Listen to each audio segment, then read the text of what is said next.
Hello, it's Ricardo and welcome back to Subnautica Below Zero.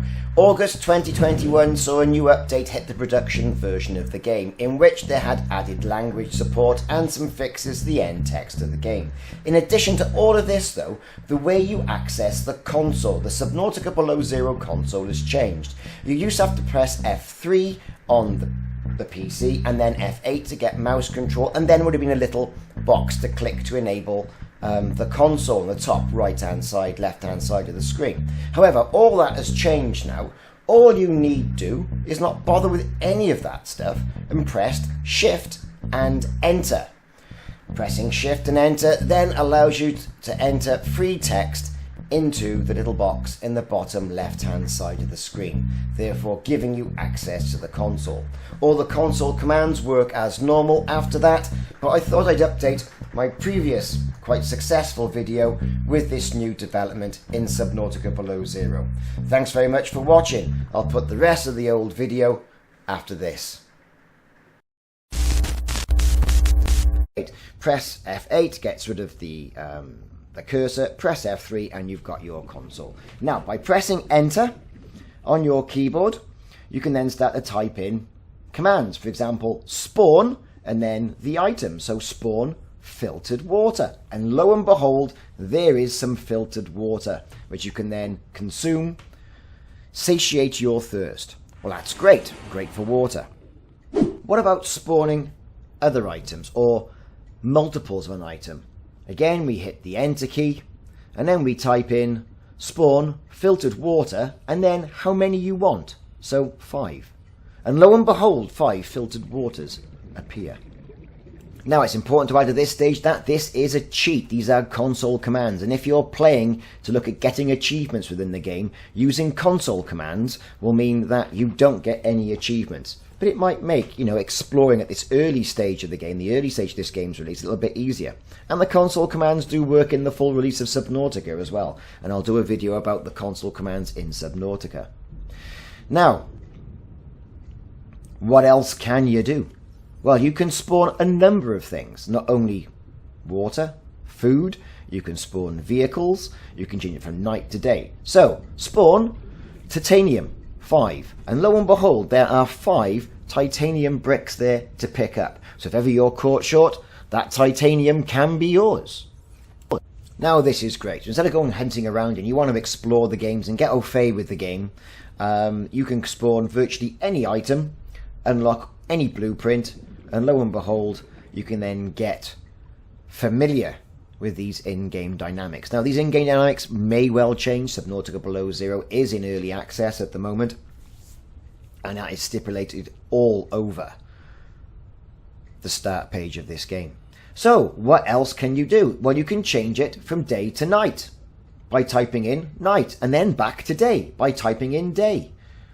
Very handy when the sun sets and you still want to do a bit of exploring, which is exceptionally handy, I'm sure you'll agree. Again, like I say, these are cheats and they will hamper your ability to get achievements. You can spawn the prawn suit, spawn exosuit. This then activates the graphic of the implementation of the exosuit, or prawn suit if you called it in-game. You can then swim to it, you can get into it, and you're free to explore Subnautica's seabed with the prawn suit. Cool. Get into grips with the dynamics. What else can you type in? Spawn sea glide. That gives you a sea glide if you haven't already got one, which is one of the first things you should really be doing. Quite handy to get around when a suit is a bit more too cumbersome, and that falls to the seabed, in your general area.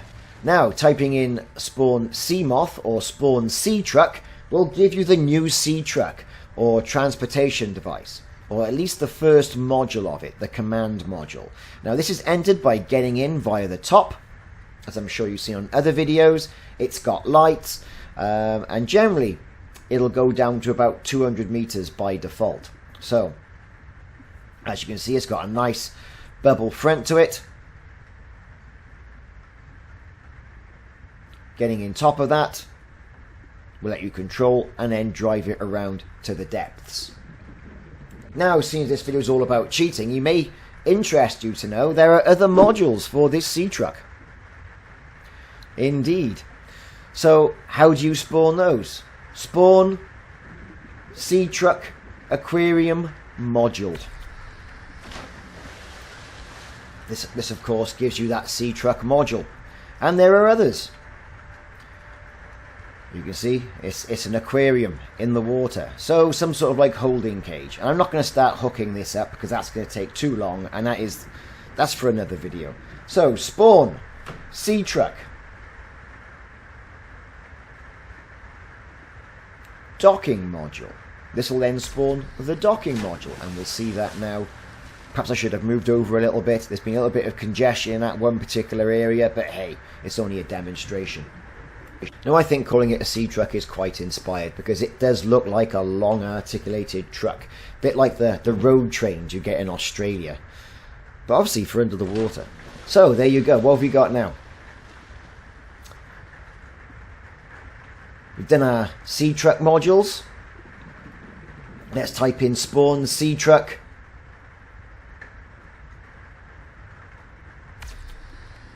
storage module. So, got a bit of storage for your sea truck. Now, some things to notice that obviously if you spell it wrong, it's unforgiving. These are console commands, so you want to make sure you spell them right. For example, this one, spawn sea truck planter module. Spell it wrong, it's not going to happen. You're going to get an error message that's going to pop up. Could not source planet module as a tech type. So make sure that you spell it right. Spawn sea truck planter module, all one word. Make sure you get your spelling right, and there it is, it appears. So it is rather unforgiving, but these are available on the website. I'll put some in the descriptions as well, so you know what's going on. Like I say, you can get into the sea truck and drive it around. I'm not going to go into linking up the sea truck modules, because that's an awful lot of reversing, and I'm not really in that. It's outside the scope of this video. We're on about the cheats and the console. It is quite fun to drive around in though, however. Will people still like the Sea Moth? I don't know. Will the Sea Moth be in the game? I don't know. Is the Sea Truck the only thing that you can drive around in? Well, we've got the prawn suit, and also we've got the Snow Fox, which we'll cover in a little while. And as you can see, as I'm reversing the Sea Truck, you've got a little rear view mirror pop up in your head for when you back things into the other modules to dock. So with its early version of development of this game and its early release, I mean, it is alluded to that you've got multiple different areas in the game that you can travel to, and all that is great. Now, of course, we're going to need a little bit of food as well, so we can type in a command to get some food, or we can type in a command to get some water. This we've done. And we've spawned modules. But what about getting to different places in the map? Well, there is a go-to command, and there is a list of different places that you can go to. For example, you can say go to space hover area, and this is where you can get there and you can spawn the Snow Fox that's alluded to in the beginning of the game by Sam, your sister, up in the Vespa, and you can drive around on this hover bike in this one particular hover area. As you can see, it's very unfinished, but it does give you an idea and a feel of the hover bike dynamics, which I think is really good.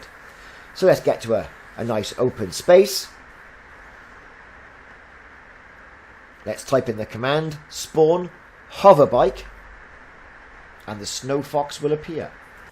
Now this is quite a good bit of fun. As you can see, you approach it, selecting it, you can pack it up, take it with you, again very handy, or you can get on it and use the forward, left and right buttons and zoom around. Holding shift will actually make you go faster, and there is quite a nice area that you can go around and get au fait and get familiar with this area. As you can see, we're 1,260 meters away from Rocket Island, or the island where the old rocket is.